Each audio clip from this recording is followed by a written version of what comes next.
Hai, selamat datang di channel Z Film. Kali ini kita akan melanjutkan lagi ya drama Warang episode selanjutnya. Yang belum nonton episode sebelumnya bisa kalian cek. Dan yang suka dengan channel ini silahkan subscribe, komen, dan juga di like. Terima kasih.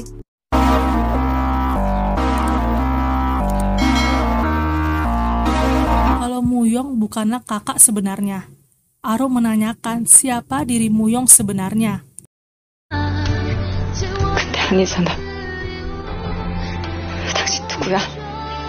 Setelah Aro berkata kalau Muyong itu bukanlah kakaknya, di situ Muyong mengakuinya kalau ia memang benar bukan kakaknya Aro, melainkan teman dari kakaknya. Muyong menceritakan kalau kakaknya Aro itu meninggal. 난 네 오라비 아니야. 네 오라비 친구 죽었어. Aro sambil tidak tahan dengan tangisannya, ia menyuruh Muyong untuk menceritakan semuanya. Muyong bilang kalau kakaknya itu dibunuh oleh prajurit dari kerajaan. Muyong melanjutkan kembali.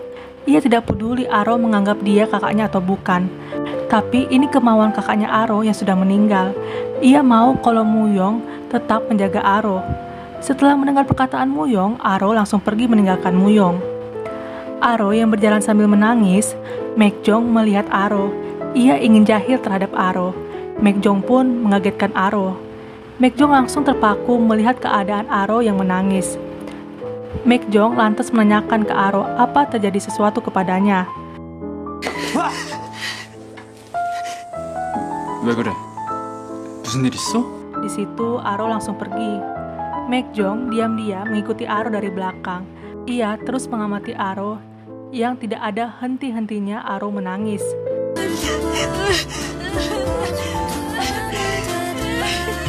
Sedangkan di lain tempat di kamar Warang, ada sebuah tempat tidur yang bertuliskan jaga jarak. Saat itu Suho masuk. Suho menanyakan mengenai kejadian malam itu. Dan di situ Suho melihat kalau Maekjong sakit.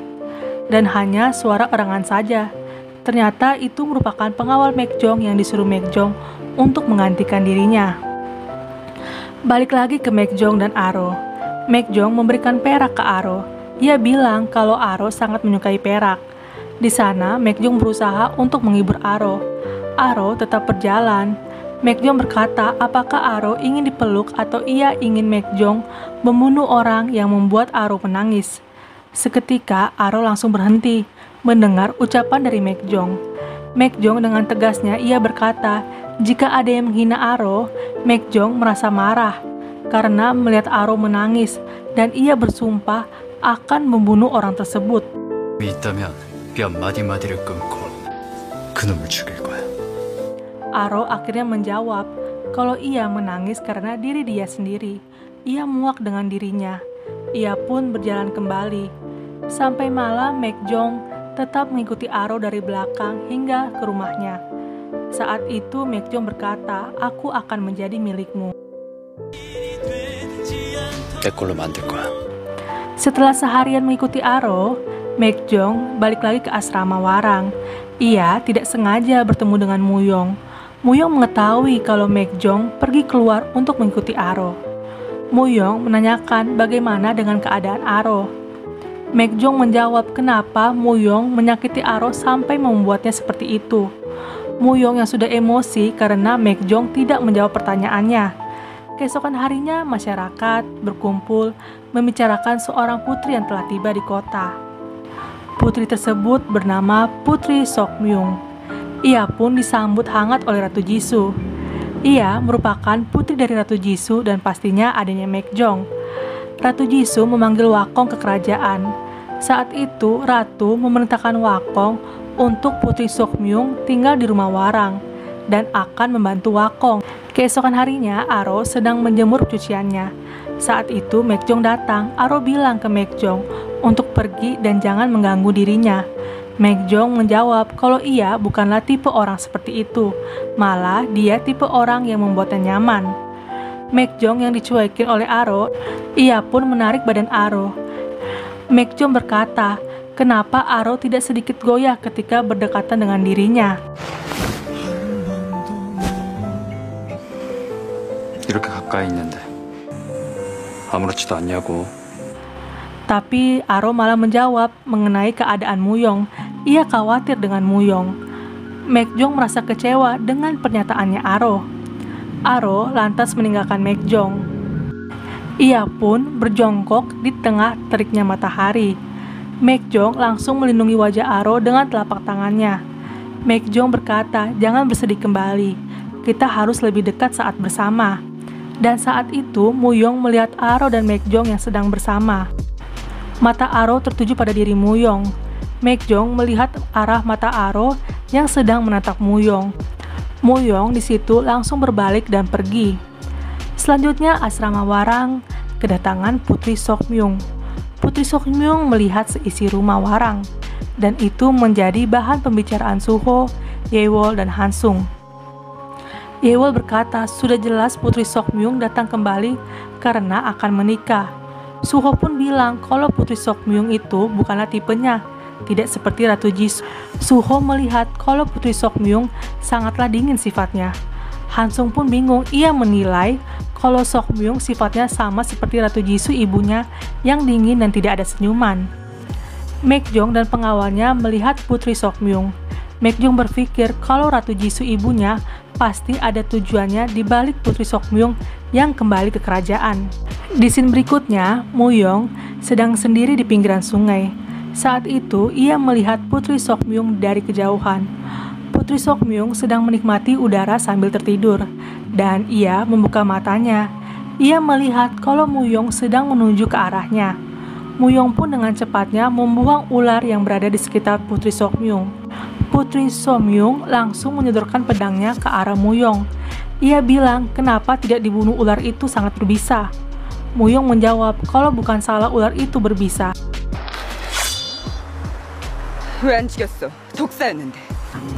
Selanjutnya, Aro merasa keberatan karena membawa tumpukan buku. Dan saat itulah hadir Muyong. Muyong pun membawa tumpukan buku tersebut. Aro berkata ke Muyong kalau ia tidak akan tetap menganggap Muyong sebagai kakaknya. Muyong menjawab suka atau tidak suka, Muyong tetap akan menjadi kakak bagi Aro. Aro menangis, ia bilang ia sangat membenci dirinya sendiri dan selalu sedih ketika melihat diri Muyong. Muyong yang hendak ingin pegang pundak Aro langsung berkata ke Muyong untuk tinggalkan Aro sendiri. Pada malam harinya, Putri yang sedang berada di kamarnya, ia di situ mengingat Muyong mengenai kejadian tadi di sungai. Sedangkan di tempat lain, Banyu sedang sendiri. Ia bingung mengenai permintaan ayahnya untuk menggagalkan Warang tampil di hadapan ratu saat festival nanti. Keesokan harinya, para Warang belajar lagi mengenai musik dan tarian. Mereka pun disuruh melakukan pemanasan. Suho berpasangan dengan Banyu. Banyu merasa kesakitan ketika melakukan pemanasan. Sedangkan Muyong dengan Maekjong. Di situ Maekjong menarik dengan sangat kencang Muyong. Maekjong berkata apakah ia membenci seorang kakaknya yang membuat adiknya menangis atau ia harus cemburu.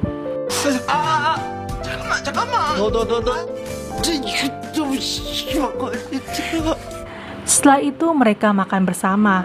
Yewol berkata ke Banyu kalau Banyu sangat kerja keras dalam hal menari.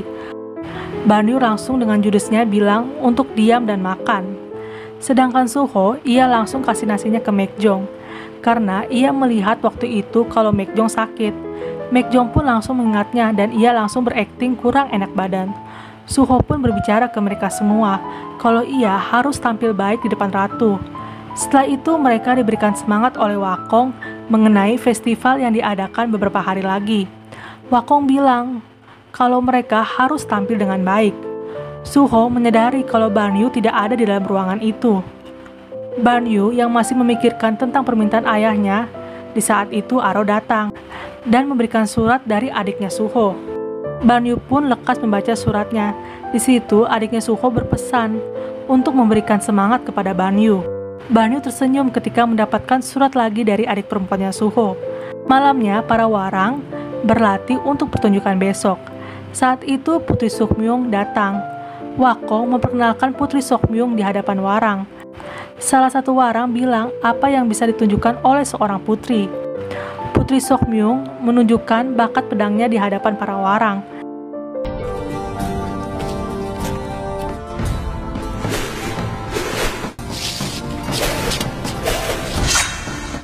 Setelah itu putri mengatakan ke para warang jangan membuat kesalahan di hadapan orang dan ratu. Keesokan harinya Maekjong menemui Aro. Maekjong bilang kalau ia sangat merindukan Aro. Maekjong menyuruh Aro untuk hadir di acara festival nanti malam. Maekjong melanjutkan kembali kalau Aro tidak datang ia akan merasa kesepian. 그러니까 꼭 와. Aro bertemu dengan Muyong. Aro akhirnya bilang kalau ia akan menerima Muyong sebagai kakaknya. Muyong langsung mengelus kepala Aro. Muyong berkata apakah Aro akan datang malam ini ke festival.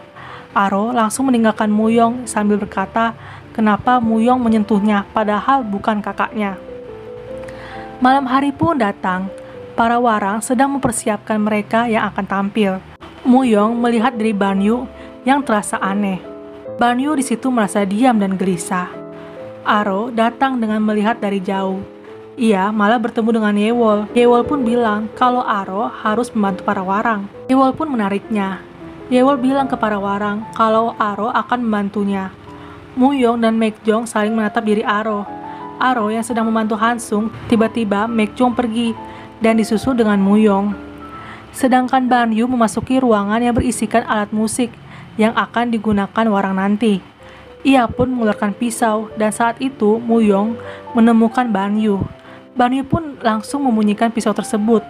Banyu bilang jangan pernah ikut campur urusannya. 야? 서로한테 관심 끄기로 한 거 아닌가? Para warang sudah berbaris dengan rapi di hadapan Wakong dan Woruk. Yewol bilang ke Wakong kalau dua orang saat ini hilang, yaitu Maekjong dan Banyu. Banyu yang sedang duduk sendiri sangat frustasi karena tidak bisa melakukan tugas dari ayahnya yang harus menghancurkan warang saat tampil. Selanjutnya Hansung mencari di dalam ruangan dan saat itu Aro bilang siapa yang ia cari. Hansung bilang kalau ia mencari Banyu dan Jidi. Aro yang membantu untuk mencari Jidi, dia tidak sengaja melihat Maekjong yang sedang berbicara. Aro terkejut kalau yang diajak bicara Jidi adalah Ratu Jisoo. Dan ditambah dengan kagetnya lagi kalau Maekjong memanggil Ratu Jisoo dengan sebutan ibu.